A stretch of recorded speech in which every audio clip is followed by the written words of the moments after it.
Halo, hari ini saya akan membacakan sebuah buku dengan judul The Power of Doing Less. Raih hasil maksimal dengan melakukan lebih sedikit hal, oleh Fergus O'Connell. Bab 1. Masalah ini benar-benar serius. Apakah Anda tahu apa itu karosi? Pada 30 November 2007, Pengadilan Negeri Nagoya di Jepang mengabulkan klaim Hiroko Uchino bahwa suaminya, Kenichi, seorang karyawan Toyota generasi ketiga, merupakan korban karosi ketika dia meninggal pada tahun 2002 di usia 30 tahun. Dia pingsan pada pukul 4 pagi di tempat kerja setelah bekerja 80 jam lembur setiap bulan selama 6 bulan sebelum kematiannya.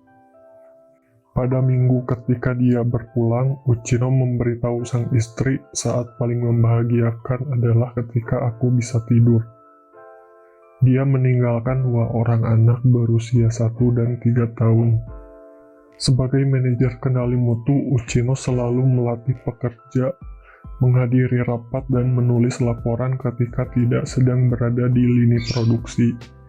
Toyota menganggap hampir semua waktu itu sebagai kerja sukarela dan tidak dibayar. Demikian juga kantor inspeksi standar tenaga kerja Toyota, yang merupakan bagian dari Kementerian Tenaga Kerja. Akan tetapi pengadilan memutuskan bahwa jam kerja panjang adalah bagian tak terpisahkan dari pekerjaannya. Pada 14 Desember, pemerintah memutuskan untuk tidak mengajukan banding atas putusan itu. Kata karosi dalam bahasa Jepang secara harfiah berarti kematian karena kerja berlebihan. Sebab-sebab medis utama dari kematian karosi adalah serangan jantung dan stroke karena stres. Kasus pertama karosi yang dilaporkan terjadi pada tahun 1969, ketika seorang pekerja pria berusia 29 tahun di bagian pengepakan surat kabar terbesar di Jepang meninggal akibat stroke. Namun, baru pada paruh akhir 1980-an-lah, ketika sejumlah eksekutif eselon yang masih berada di puncak karir meninggal tiba-tiba tanpa tanda-tanda terkena penyakit sebelumnya. Media mulai mengendus apa yang terlihat sebagai fenomena baru. Fenomena baru itu langsung disebut karosi, dan seketika dipandang sebagai bahaya baru serta serius bagi tenaga kerja. Namun tidak hanya Jepang, rata-rata pekerja Amerika purna waktu berhak atas sekitar 14 hari libur per tahun, tapi sebagian besar hanya menggunakan 12 hari. Penelitian oleh Center for Work-Life Balance menunjukkan bahwa lebih dari 53% pekerja secara rutin mengabaikan hari libur demi menghabiskan lebih banyak waktu bekerja. Hampir separuh pekerja Amerika mengambil kurang dari 10 hari libur dan sekitar 25% orang Amerika sama sekali tidak mengambil libur. Kita mungkin bisa secara aman berasumsi bahwa para pekerja yang sama ini menghabiskan beberapa akhir pekan menggarap pekerjaan-pekerjaan yang mereka bawa pulang, atau mereka memeriksa surel, atau menerima atau melakukan percakapan telepon terkait pekerjaan. Survei terbaru dari American Time Youth Survey mengungkapkan kaum pekerja menghabiskan rata-rata 7,99 jam kerja per hari, naik dari 7,82 jam pada 2010. Tak terlalu buruk, demikian Anda mungkin berucap. Memang, kecuali bahwa 7,99 jam itu terjadi setiap hari dalam seminggu. Konsep bekerja 5 hari seminggu tampaknya sudah lama berlalu. Kemudian, meskipun kita mungkin mengira AS sebagai kultur yang sangat berpusat pada kerja, Negeri adidaya ini jauh lebih baik dari segi bekerja dalam jam kerja panjang. Orang Amerika rata-rata bekerja 1.695 jam per tahun. Tapi itu hanya menduduki posisi ke-19 di dunia. 10 posisi teratas adalah sebagai berikut. Peringkat pertama, negara Korea Selatan. Jam kerja per tahun 2.193. Peringkat kedua, Chile dengan 2.068 jam kerja per tahun. Peringkat ketiga, Yunani 2.017 jam per tahun. Federasi Rusia 1973, Hongaria 1956, Polandia 1939, Israel 1929, Estonia 1880, Turki 1877, Meksiko 1866. Melihat angka-angka itu akan tampak bahwa kita mengarah ke satu tempat ketika kehidupan hanya berkisar pada pekerjaan. Akan tetapi kita sudah tahu semua ini dari pengalaman kita sendiri. Kita begitu sibuk jika dibandingkan dengan generasi orang tua kita. Kerja merangsek masuk ke dalam kehidupan pribadi kita dalam cara yang tak terbayangkan beberapa tahun lalu. Kalau itu belum cukup buruk, sebagian besar peningkatan beban kerja itu bukan terjadi karena pilihan kita. Dewasa ini sebagian besar beban kerja tersebut menandakan ancaman tersembunyi bahwa jika kita tidak melakukannya, hal-hal buruk PHK alih daya, perampingan, offshoring akan terjadi. Pekerjaan sepertinya memakan habis hidup kita sedemikian rupa sehingga kita kehilangan pandangan tentang makna hidup dan hal-hal yang benar-benar berarti bagi kita. Terlepas dari apapun hal-hal tersebut, keluarga, anak, orang terkasih, hobi, ambisi, harapan, dan mimpi. Kebanyakan manusia menjalin hidup sunyi yang penuh keputusasaan. Toreau, filsuf Amerika 1817-1862. Dan meskipun tak sering disebutkan, patut diutarakan betapa banyak dari waktu tambahan kerja itu yang merupakan kesia-siaan total. Dan meskipun tak sering disebutkan, patut diutarakan betapa banyak dari waktu tambahan kerja itu yang merupakan kesia-siaan total. Atasan atau karyawan yang menyampaikan absensi dengan produktivitas adalah orang gila. Gagasan bahwa orang bisa bekerja larut terus-menerus dalam kurun waktu panjang, tapi tetap bisa produktif adalah gagasan menggelikan. Dan meskipun tak sering disebutkan, patut diutarakan betapa banyak dari waktu tambahan kerja itu yang merupakan kesia-siaan total. Atasan atau karyawan yang menyamakan absensi dengan produktivitas adalah orang gila. Gagasan bahwa orang bisa bekerja larut terus-menerus dalam kurun waktu panjang, tapi tetap bisa produktif adalah gagasan menggelikan. Meskipun terdengar berlawanan dengan asumsi umum, jika sedikit merenungkannya, kita akan bisa menduga alasan di balik itu. Atasan atau karyawan yang menyamakan absensi dengan produktivitas adalah orang gila. Pertama, penting untuk membedakan dorongan menyelesaikan pekerjaan dan berjerih payah melakukan sesuatu tanpa adanya tujuan yang membayang. Dorongan untuk menyelesaikan pekerjaan mungkin berupa dorongan untuk memecahkan masalah penting atau meraih satu titik pencapaian tertentu. Dorongan semacam itu bisa menjadi hal hebat. Dorongan semacam itu bisa sangat bagus untuk membangun semangat, mengembangkan tim, dan membuahkan hasil luar biasa. Dumbbuster Raid, Operasi Suci. Dumbbuster Raid atau serangan penghancur bendungan yang terkenal dan terjadi pada Perang Dunia II adalah contoh bagus dari dorongan untuk menyelesaikan pekerjaan.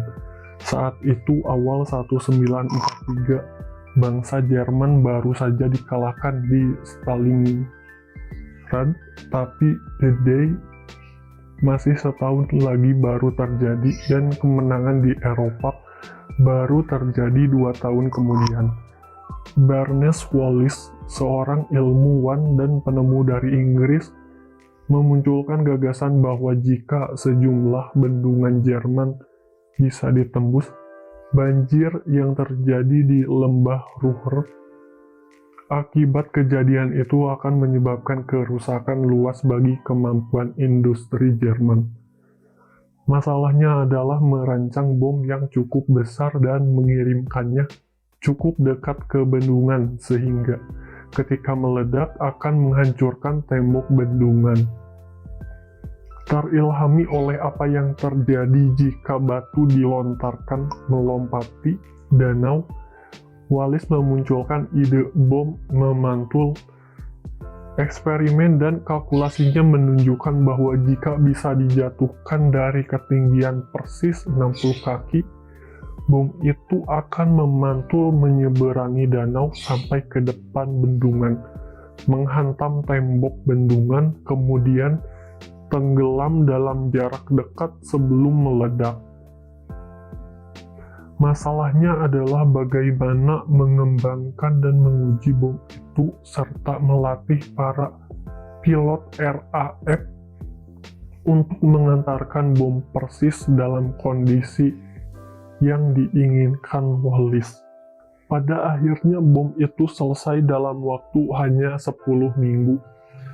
Kemudian para awak penerbangan Skuadron 617 yang terlatih khusus menerbangkan pesawat mereka pada malam hari di ketinggian puncak pohon dalam jarak bermil-mil jauhnya dari teritori musuh. Mereka menemukan lokasi bendungan, menjatuhkan bom, menerjang 2 dari 3 bendungan, dan menimbulkan kerusakan dahsyat sebagai hasilnya. Hal-hal luar biasa bisa dilakukan ketika orang bekerja berpacu melawan waktu untuk memecahkan satu masalah tertentu. Sebagaimana bisa Anda lihat, dorongan dapat membuahkan hasil yang luar biasa. Namun, bukan itu yang kita bahas di sini.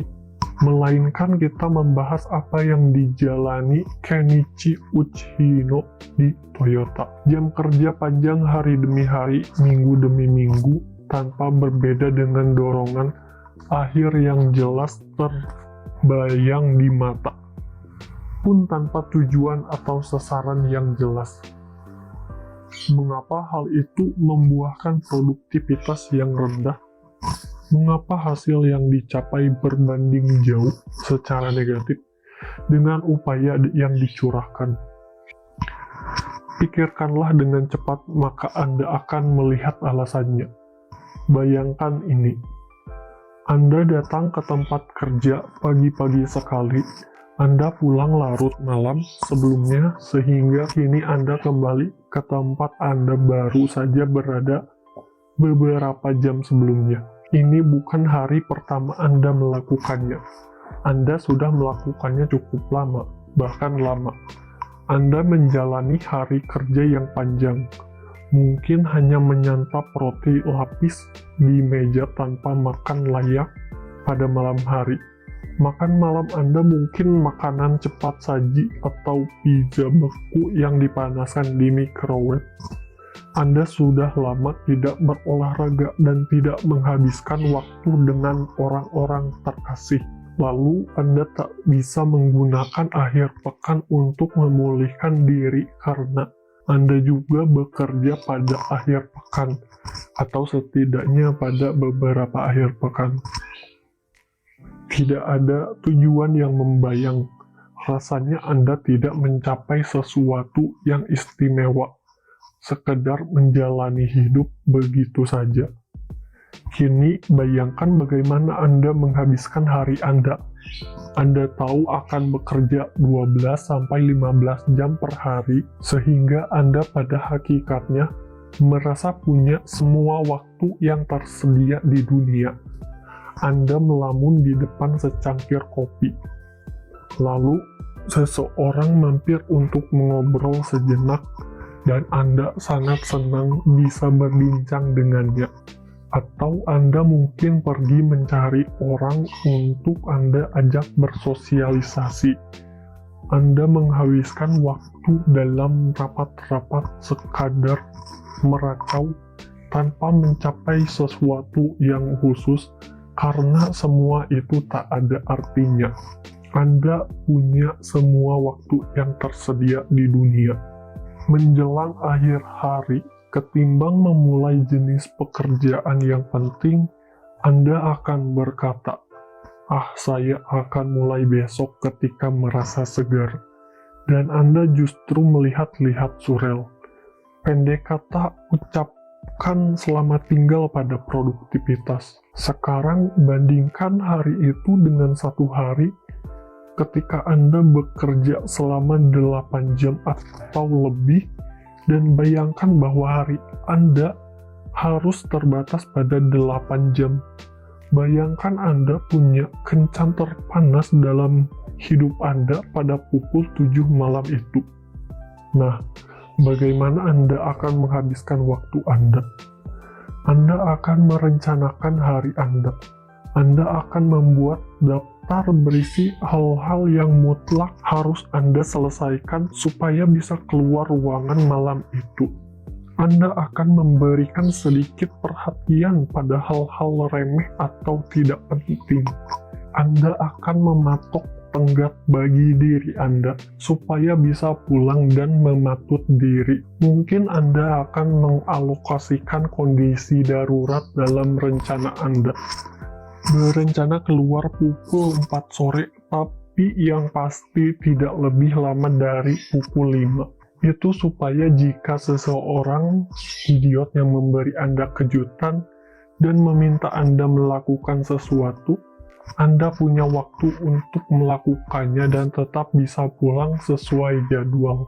Anda akan tegas kepada para penyita waktu supaya bisa menjaga rencana kecil Anda untuk hari itu tetap pada jalurnya dan berkencan tepat waktu. Bagaimana dengan produktivitas? Produktivitas akan meroket. Hari-hari seperti ini pastilah sangat produktif. Tom DeMarco dalam bukunya The Deadline bicara tentang dampak dari tekanan untuk bekerja dalam jam-jam panjang. Ini yang dikatakannya. Orang yang ada di bawah tekanan tidak berpikir lebih cepat. Jam kerja lembur panjang adalah taktik untuk mengurangi produktivitas. Semburan pendek tekanan dan bahkan waktu lembur bisa menjadi taktik yang berguna karena membuat orang berfokus dan meningkatkan perasaan bahwa pekerjaan itu penting. Namun, tekanan terus-menerus pasti merupakan kesalahan. Mungkin manajer menggunakan begitu banyak tekanan karena mereka tidak tahu harus melakukan hal apa lagi, atau mereka bingung dengan betapa sulitnya alternatif-alternatif yang ada. Kecurigaan yang buruk. Alasan utama untuk menggunakan tekanan dan waktu lembur kemungkinan besar adalah menjadikan setiap orang terlihat lebih baik ketika proyek mereka gagal. Jadi, ini mungkin aspek paling mengecilkan hati dari semua jam kerja sinting tersebut, bahwa sebagian besar jam kerja itu adalah sia-sia. Sungguh kesia-siaan besar dan total. Lalu, mengapa Anda ingin menjalani sesuatu seperti itu? Akan tetapi, manajemen waktu itu akan menyelesaikan semua ini. Betul kan? Berbuat lebih sedikit, menolak sesuatu di tempat kerja. Jika sebagaimana saya katakan, masalahnya adalah terlalu banyak hal yang harus dilakukan dan tidak ada cukup banyak waktu untuk melakukannya. Jelas setiap kali Anda menerima sesuatu lebih banyak, itu berarti Anda menanggung masalah yang sudah ada dan bahkan memperparahnya. Jadi bagaimana jika Anda tidak menanggung sesuatu? Dengan kata lain, jika ada orang yang meminta Anda melakukan sesuatu dan Anda menolaknya. Jadi ini akan menjadi ujian pertama Anda. Kali lain berada di Jadi ini akan menjadi ujian pertama Anda. Lain kali berada di tempat kerja. Tugas Anda adalah menolak sesuatu, bisa besar atau kecil, remeh atau sangat penting, tak masalah. Tugas Anda adalah memilih satu hal hari itu dan menolaknya. Bagaimana Anda melakukannya? Ya, idealnya Anda mencari tahu hal tersebut. Sebenarnya tidak sesulit itu. Namun, jika Anda benar-benar, dan maksud saya benar-benar berusaha, tapi tak bisa menemukan cara, bacalah bab 5 yang akan memberitahu Anda caranya. Akan tetapi, saya lebih suka, dan itu akan jauh lebih baik bagi Anda, jika Anda mencari tahu sendiri hal itu.